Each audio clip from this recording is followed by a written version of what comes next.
Birth defects happen, walk with me, happen when a child is actually in the womb and has not been exposed, has not been born yet.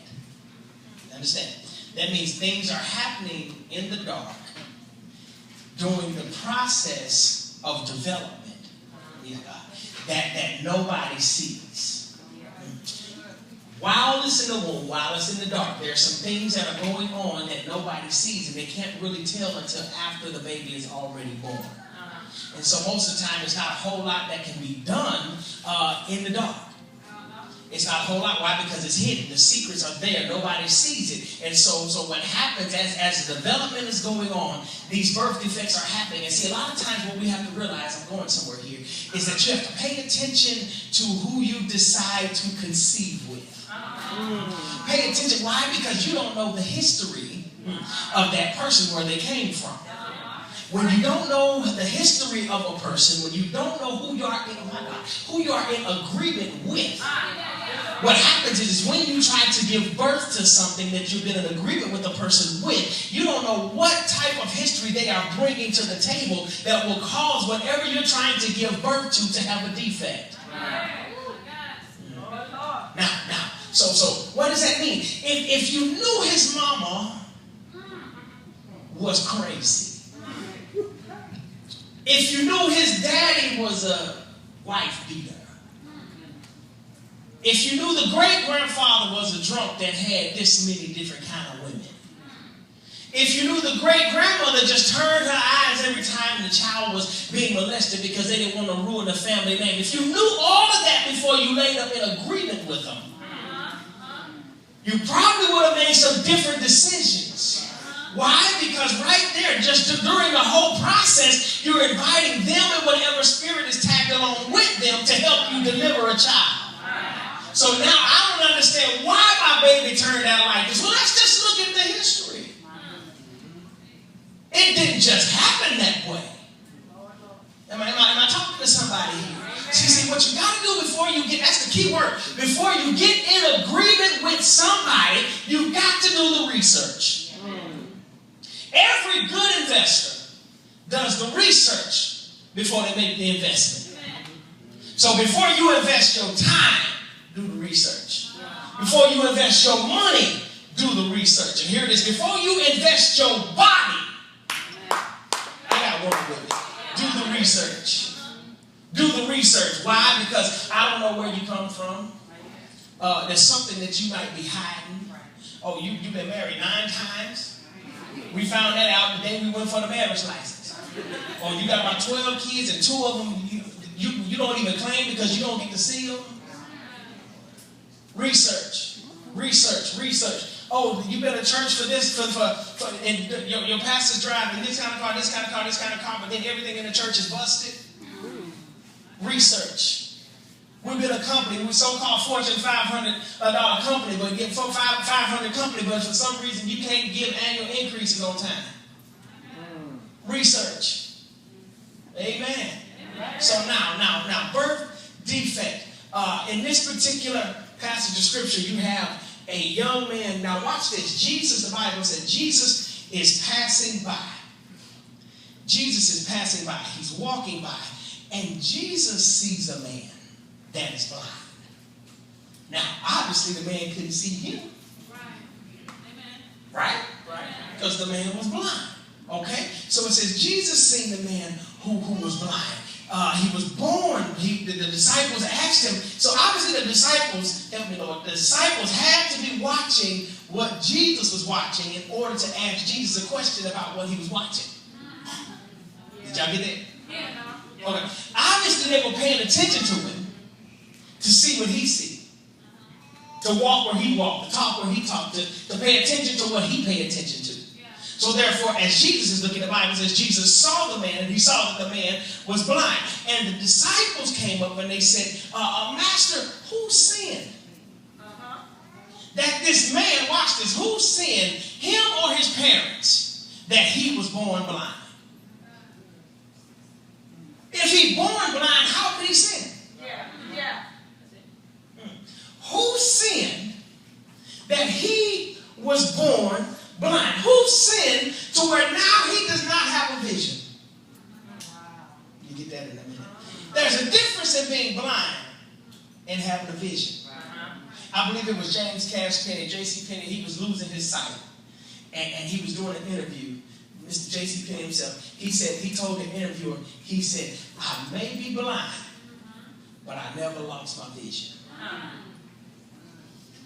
I may not be able to physically see, but I can see in the spirit. Oh my God. I may not be able to see sometimes, my God, we're physically blind because we look at all the high dollar stuff and we say we gotta have it. Uh-oh. We're gonna spend $250, $300 on a pair of shoes. That's physically blind. Uh-oh. Y'all don't like that. Well, what's wrong with having nice things? Nothing's wrong with it. Not absolutely, but when that's all you see and you have the attitude that you gotta have it. In other words, you ain't gotta have it, it already got you.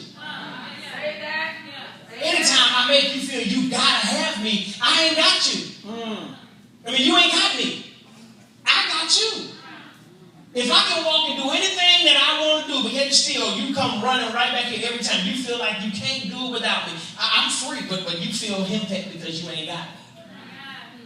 So anytime that you gotta have something from your physical eyes, but then you allow your spiritual eye to starve. Yeah, you got vision, but it's the wrong kind of vision. Am I making sense to anybody? Because y'all looking at me confused. Or is that y'all deep look? Is that what that is? That's your deep look? Okay. Because y'all look like trigonometry just got rolled on the board. Child, we know you know how to do the trigonometry. You would be confused by that. Now, they said, who sinned that this man was born blind? Who sinned? Who sinned, him or his parents? And Jesus' response was neither. Neither sinned. But he is in this condition so God can get the glory. So what are you saying right there, Pastor? You can't blame something that you did all the time for your condition. How could God let people be born this way? Your answer, so God can get the glory. If people were never sick, how would you know him as a healer? Amen. If people were never broke, how would you know him as a provider? If your heart was never broken, how would you know him as a heart fixer?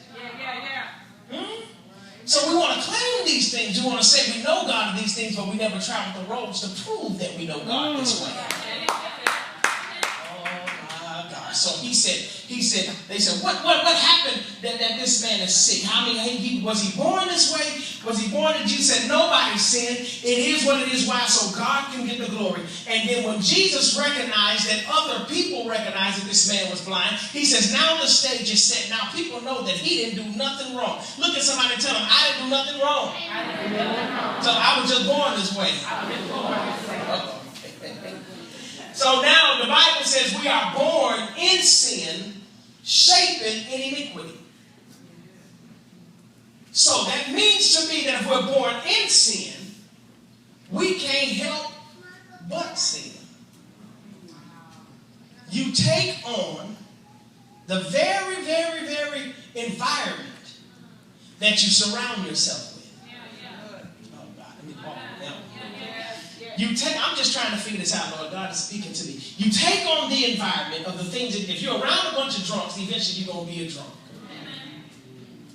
If you're around a bunch of people that hang out at the club all the time, eventually you're going to be a person that hang out at the club all the time. If you're around a bunch of people that go to church all the time and worship God, and they really truly love to worship God, eventually that spirit is going to bleed off on you. The only way you don't grow in those areas is if you don't want to and you change the people that you're around. Does that make sense? Amen. So he asked him, how did this man, if he was born blind, who sinned? Nobody sinned, but just so God can get the glory. So now God needs the glory. He has full attention. Everybody's watching. Now everybody sees that he's about to heal this man. So you mean to tell me, God, I have to go through all of this for some people that don't even know me? I'm dealing with all of this stress and these trials of life just so you can get the glory. I got to walk around blind. I got to walk around with nothing. I got to walk around with cancer. I got to walk around with all of this stuff just so. See, that's why you can't sit around and let all of your ailments be a secret. You can't, if the doctors have diagnosed you with any type of a cancerous cell, I don't know what people's problem is, but I just didn't want to tell nobody. But, what do you mean you don't want to tell nobody? That means, your deliverance is coming when you tell the right person. Why do you think Jesus allowed Lazarus to die? He could have spoke a word and Lazarus did, but he waited for him to die, then he gave him 4 days after he was dead. I'm going to make sure he's good and dead and stinking before I go over there. I could speak a word, but I ain't going to speak a word. I'm going to keep him out. I'm going to walk. Why? Because as I'm walking, everybody want to know where I'm going, so people going to follow me. So that they know if I'm walking somewhere, see, this is how we got to get about God. When Jesus was walking somewhere, people were inquisitive. Where you going? Where you going? He ain't just going over that house for nothing. They knew if he went somewhere, he doing it for a reason.